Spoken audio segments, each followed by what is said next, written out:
This is going to be so good. We're going to cry when we watch it. We're like weeping. Academy Award.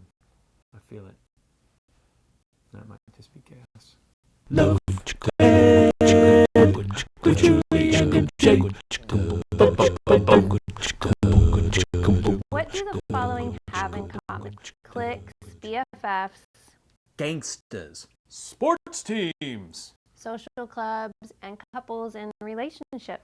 They all offer the intimacy and pasta of exclusivity. So if you've ever been a part of any of them, then join us this week on Love Ed with Julie and MJ. We're continuing our relationology series. Truths for thriving in relationship. That said, if you're not sure what we mean by intimacy and posture, or even what we mean by intimacy, we encourage you to start back at the very beginning.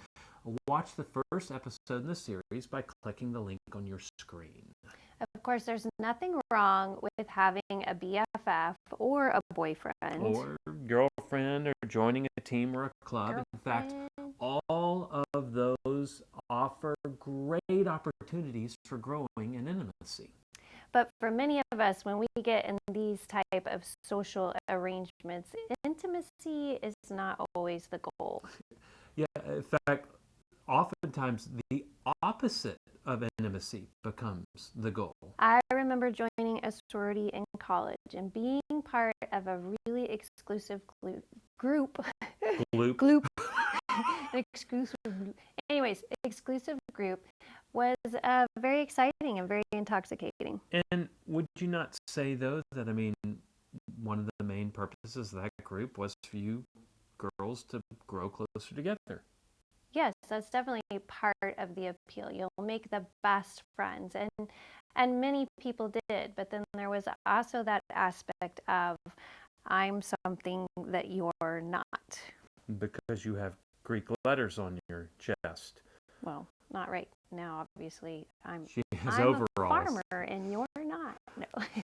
And of course, I kind of felt that same way when I got invited to the dances and got to wear the t-shirt the day of. So, bottom line, instead of intentionally growing closer to each other, the focus can actually become the group members distancing themselves from other people that don't get to be in the exclusive group. I remember several instances where the exclusivity of my group hurt people. Well, I mean, I think it's hard for us oftentimes to admit what our true motivations are. Mike delves into that deeper in our first date night advice blog that you'll find in the recommended reading list below. In the second post in that list, we look at the example of Christ to discover that even though exclusive relationships are not evil in and of themselves, that still exclusivity should not be the goal of any relationship, because that's not how Jesus rolled. Jesus didn't leave anybody out. In fact, he invited everyone in. Right, but he did have his BFFs, the 12 disciples. Yes, his home dogs is what Julie's talking about. But that wasn't to leave other people out, but to bring them into that intimate relationship where he could then train them and then send them back out. I mean, he commanded them to go into all the world and bring others in. Finally, in the last post below, we discover that there is only one exclusive relationship ordained by God. And ironically, that is the one exclusive relationship that is systematically being deconstructed in our culture today. Mike explains how the collapse of this cornerstone relationship leaves a deep emptiness that fuels our desire to pursue other exclusive relationships that can't fulfill our need for intimacy. So check out the links below and then check back at again as we reveal another intimacy imposter in our relationology series. Join us next week for Love Ed with Julie and MJ. Love Ed with Julie and MJ. Good.